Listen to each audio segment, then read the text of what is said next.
Hello, hello, and welcome to my thought on this lovely Sunday. It's very bright and sunny, and it's the day after all the pubs opened in London, and so everybody has a hangover but me because I was not invited.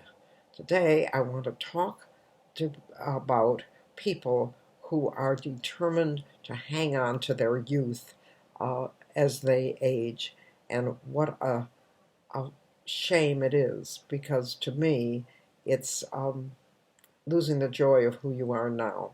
And I'm reminded of my friend Wanda, who had an affair with a man who was 20 years younger than she, and loved to wear really short skirts, and because she had beautiful legs, and people, her daughter particularly, criticized her for her dress, and she said to me, "Why should I wear clothes that I don't like? I want to wear clothes that excite me."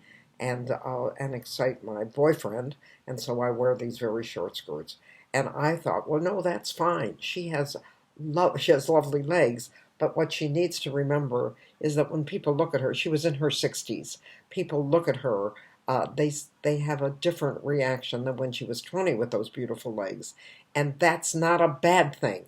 That's a freeing thing. That's a good thing. And the story that I remember most is when I was in Sterling Court doing an event. This is an assisted living place in Burlingame, California, and I was doing an event, and this woman said, "Well, she really would love to come, but she had made an appointment to have a tummy tuck."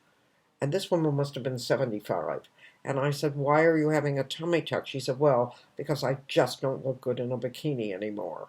And I said to her, "Listen, honey, um, you're the people that you're going to attract are half blind anyway. They're not going to see your extra bulges. Why are you spending all that money?" But the other story I love is about my friend Pam. When she was in her, I'm guessing it was her 50s, she's had a very colorful background. She's just a very interesting human being. And when she was in her 50s, she was coming on to a man who was a good 20, 25 years younger than she. And the way she put it to me was, she looked in the mirror. She had just sold her house and had a great deal of money. And she looked in the mirror and she said to herself, "I still got a couple good fucks left at me."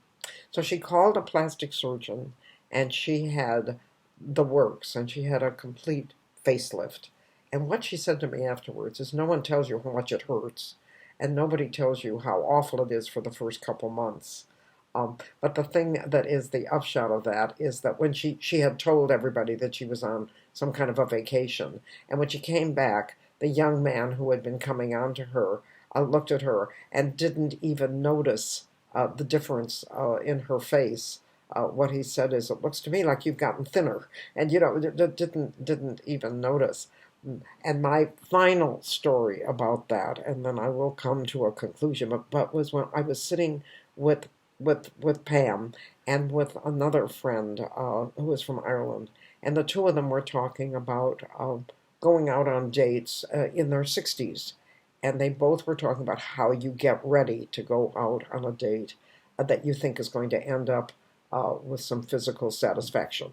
And what they were saying as well, what I always do is I get special lubricant, and I'm looking, and then we smoke a lot of pot, and then we drink a lot of whiskey. And I'm thinking, if you have to do all that, you're not going to remember the pleasure that you're trying to get. And my thinking is, because I have come to the conclusion when I look in the mirror, that I am very much past my sell-by date. Um, but that's not a bad thing, because I am not trying to be 16, 20, 30, 50, or 60. I'm not trying to be that. I'm trying to be 86 and liking it. And the story I always say, and I'm sure I put it on Instagram, but I'll do it again to finish this. When I was 20, I wanted everyone to love me. And when I was 50, I wanted someone to love me. And now that I'm 86, what I really, really want is a puppy. And thank you so much for joining me for my thought on this Sunday.